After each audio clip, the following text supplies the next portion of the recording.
children.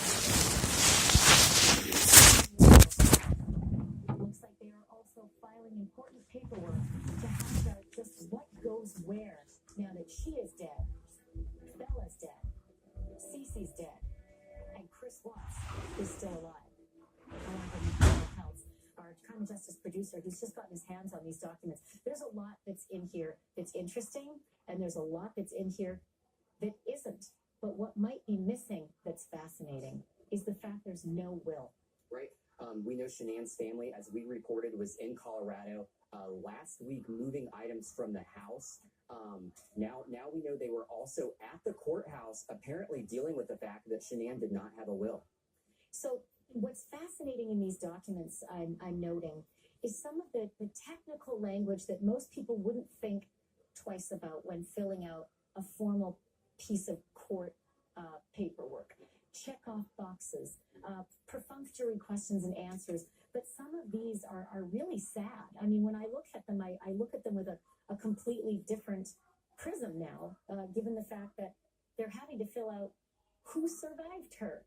And I think maybe what's most telling is that they had to fill out who didn't survive her. Right, and I think we have a graphic of this, but there's a line, and it stuck out to me as well, in these probate documents where it asks if Shanann had any surviving children, and there's a box checked no.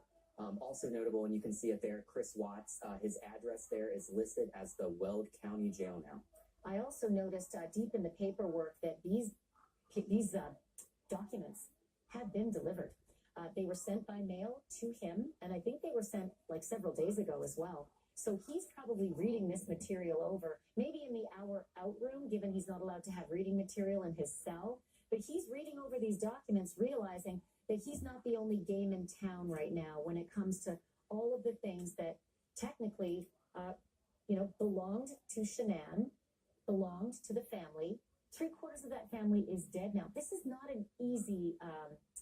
This isn't an easy formula, is it, for them to sift through? No, it's not. The big question is who owns what in that house, who it belongs to. They had a lot of expensive things, too. Oh, they had many expensive things in their house. Even their house was a very expensive home. She had a Lexus. I don't know that it was fully paid for. That was something she was getting $800 a month, I think, from Thrive, the company where she worked. He had a truck. It was confiscated. The police took it. I don't think it's ever been returned anywhere. We've certainly never seen it parked back out in front of that house. Do they ever list any of the assets in the probate paperwork to suggest what they're looking at or what the family is listing that she actually has? Right. There's a section in this court filing that actually, it's a box where you can list how much your home's worth and property, and all of that is actually left blank in these documents. I'm seeing it here. Estimated value of real estate, and it's left blank. And we think that home was somewhere in the $300, maybe $400 range, $400,000 range, if I recall. Exactly right, yeah. And then estimated value of personal property.